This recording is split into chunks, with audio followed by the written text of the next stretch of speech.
दोस्तों, स्वागत है आप सभी का न्यूज इंडिया में। और अभी तक आपने इस वीडियो को लाइक नहीं किया तो लाइक कर लीजिए, और चैनल पर नए हैं तो चैनल को सब्सक्राइब कर लीजिए, साथ में बेल आइकन भी प्रेस कर लीजिए और वीडियो को ज्यादा से ज्यादा शेयर कीजिए। और आप किस राज्य शहर से न्यूज को देख रहे हैं कमेंट में जरूर लिखें। तो चलिए बढ़ते हैं खबरों की ओर।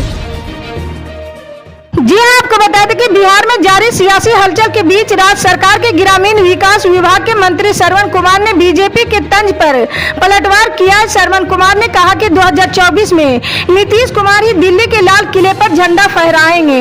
उन्होंने कहा कि हम बीजेपी को निश्चित रूप से हराएंगे। दरअसल बीजेपी नेता संजय जायसवाल ने कहा कि बहुत जल्द ही विपक्ष के 2 दर्जन तथा 2024 के प्रधानमंत्रियों का सम्मेलन होगा।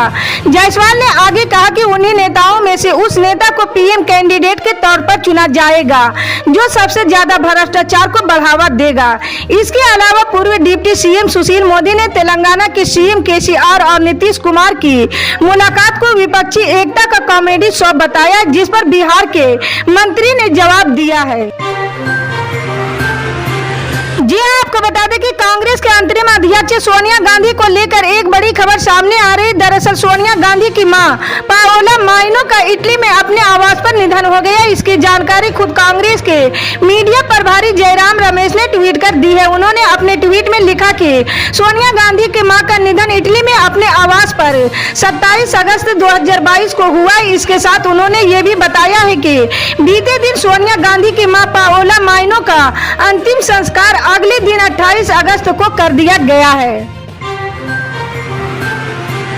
जी हाँ, आपको बता दें कि हिमाचल प्रदेश में विधानसभा चुनाव से पहले कांग्रेस ने प्रदेश की जनता को 10 गारंटी देकर चुनावी समर में उतरने का ऐलान कर दिया है। वहीं राहुल गांधी ने कांग्रेस के 10 वादे पर जनता से अपील की है कि राजस्थान और छत्तीसगढ़ में हमने जनता से जो वादे किए थे उन्हें पूरा किया। आने वाले समय में जिस राज्य में हमारी सरकार बनेगी हम अपने वादे पूरे करेंगे। कांग्रेस पूर्व अध्यक्ष राहुल गांधी ने कहा, हिमाचल प्रदेश के लोगों की समस्याओं का समाधान अब कांग्रेस पार्टी की गारंटी है।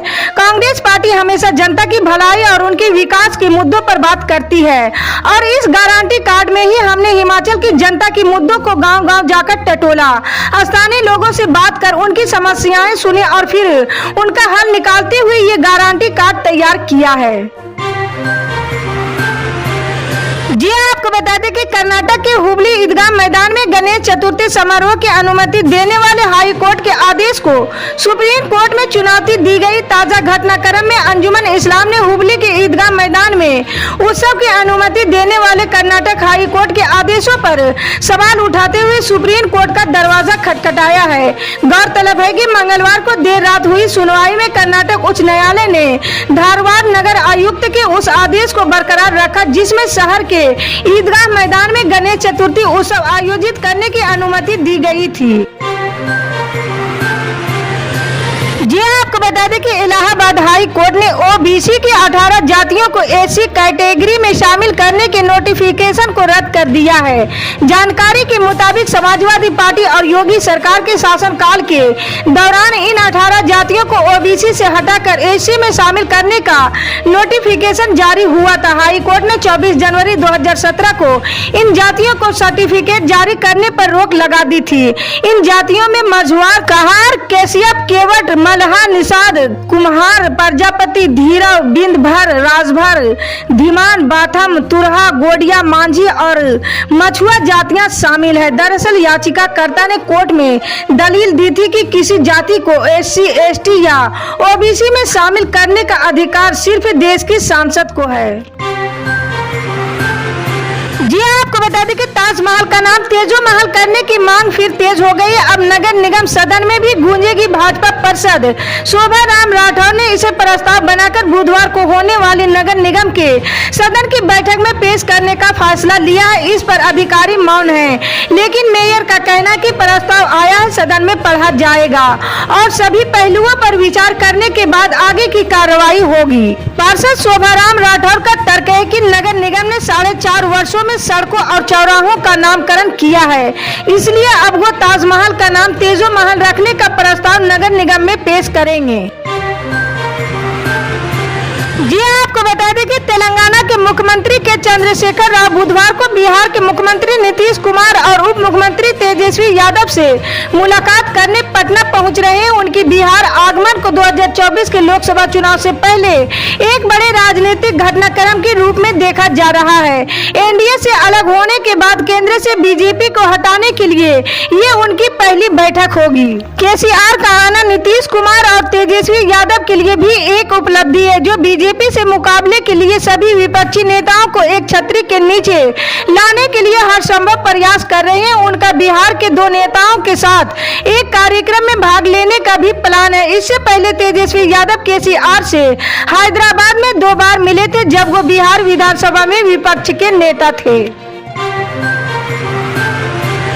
जी हाँ, आपको बता दें कि दिल्ली में आम आदमी पार्टी इस समय सीबीआई दफ्तर के बाहर धरना दे रही। पिछले 2 दिन से लगातार आम आदमी नेताओं का एक डेलीगेशन सीबीआई डायरेक्टर से मिलना चाहता है, लेकिन अभी तक उन्हें समय नहीं दिया गया। ऐसे में बुधवार को आम आदमी नेताओं ने जमीन पर बैठकर धरना शुरू कर दिया। आम आदमी नेता ऑपरेशन लोटस वाले मामले में जांच चाहते हैं। अब दिल्ली के मुख्यमंत्री अरविंद केजरीवाल ने आरोप लगाया था कि राजधानी में आम आदमी की सरकार गिराने के लिए बीजेपी ने ऑपरेशन लोटस चलाने की कोशिश की। विधायकों को खरीदने का प्रयास हुआ। अब केजरीवाल के मुताबिक बीजेपी इस मिशन में फेल तो हो गई है, लेकिन इसकी जांच होना जरूरी है। इसी वजह से आम आदमी का एक डेलीगेशन सीबीआई डायरेक्टर से मुलाकात करना चाहती है। लगातार सीबीआई दफ्तर के चक्कर लगाए जा रहे हैं। जी आपको बता दें कि उत्तर प्रदेश की राजधानी लखनऊ में समाजवादी पार्टी कार्यालय के बाहर अतिक्रमण पर नगर निगम ने बुधवार को कार्रवाई की है। निगम ने सपा दफ्तर के बाहर की दुकानों पर बुलडोजर चलाया। निगम ने अतिक्रमण को लेकर दुकानदारों को पहले ही कई नोटिस दिए थे। नगर निगम की इस कार्रवाई के विरोध में एक महिला दुकानदार ने अपने सिर मुंडवा लिया है। नगर निगम का कहना है कि लगातार नोटिस देने के बावजूद अतिक्रमण नहीं हटाया गया, इसके बाद ये कार्रवाई हुई है। वहीं दुकानदारों ने इस कार्रवाई को गलत बताते हुए विरोध प्रदर्शन किया। इस महिला दुकानदार ने इस कार्रवाई के विरोध में अपना सिर मुंडवा लिया। महिला का नाम आयुषी श्रीवास्तव है। उन्होंने कहा कि हमारे साथ नाइंसाफी हुई है। जी आपको बता दें कि पंजाब के तरन तारण जिले के एक गांव में बुधवार को भारत पाकिस्तान सीमा के पास स्थित एक गांव में उपद्रवियों ने जमकर उत्पात मचाया। उन्होंने 3 मंजिला चर्च में तोड़फोड़ की। यही नहीं, मदर मैरी और ईसा मसीह की मूर्तियों को भी तोड़ डाला है, जिसके बाद इलाके में तनाव फैल गया है। बदमाशों ने सुरक्षा गार्ड को बंदूक की नोक पर बंदी बनाकर पादरी की कार में भी आग लगा दी है। जी आपको बता दें कि पीएम नरेंद्र मोदी कई बार देश में मोटे अनाज यानी ज्वार, बाजरा और रागी जैसी फसलों के उत्पादन को बढ़ावा देने की अपील कर चुके हैं। उन्होंने रविवार को एक बार फिर से अपने मन की बात कार्यक्रम में इनको बढ़ावा देने के लिए जन आंदोलन चलाने की बात कही है। पीएम नरेंद्र मोदी ने कहा कि इनके जरिए एक तरफ कुपोषण दूर किया जा सकता है, तो वहीं डायबिटीज और हाइपरटेंशन जैसी बीमारियों से लड़ने में भी ये कारगर हैं। इसके अलावा इन फसलों को कम पानी में भी पैदा किया जा सकता है। इसका अर्थ ये हुआ कि जहां सिंचाई के साधन कम है, वहां भी इनके पैदावार हो सकती है। इससे सूखे के हालात से निपटने में मदद मिलेगी और भूजल पर दबाव भी कम होगा।